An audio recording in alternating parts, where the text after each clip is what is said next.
गुरुवार व्रत की कथा। बृहस्पतिवार व्रत कथा एवं विधि। बृहस्पतिवार को जो भी स्त्री पुरुष व्रत करे उनको चाहिए कि वे दिन में एक ही समय भोजन करें, क्योंकि इस दिन बृहस्पतिश्वर भगवान का पूजन होता है।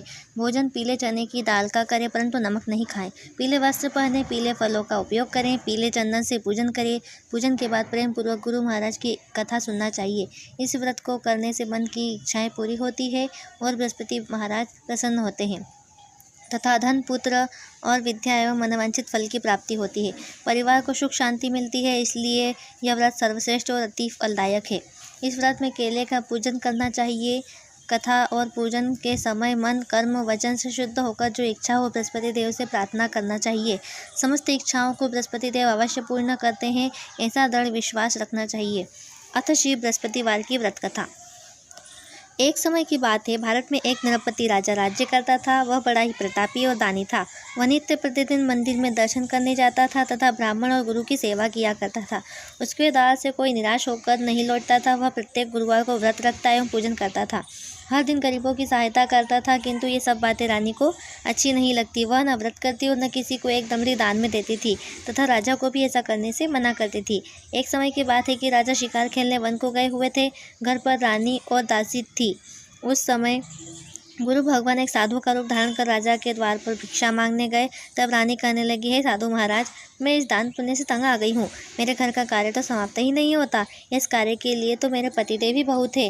अब आप ऐसी कृपा करें कि जिससे ये सारा धन नष्ट हो जाए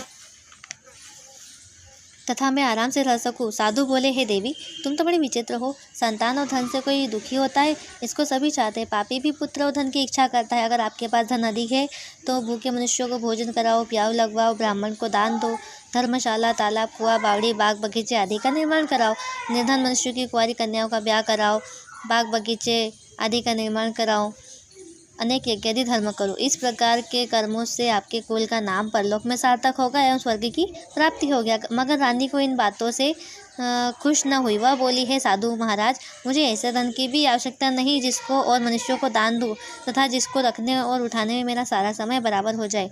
साधु ने कहा, है देवी, तुम्हारी ऐसी इच्छा है तो ऐसा ही होगा। मैं तुम्हें बताता हूँ, वैसा ही करना।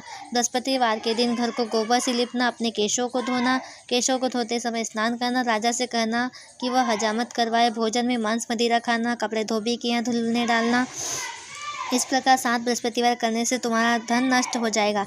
ऐसा कहकर साधु वहाँ से अंतर्धान हो गए। रानी ने साधु के कहे अनुसार वैसा ही किया। 3 बृहस्पतिवार ही बीते थे, उनका सारा धन नष्ट हो गया और भोजन के लिए दोनों समय तरसने लगे।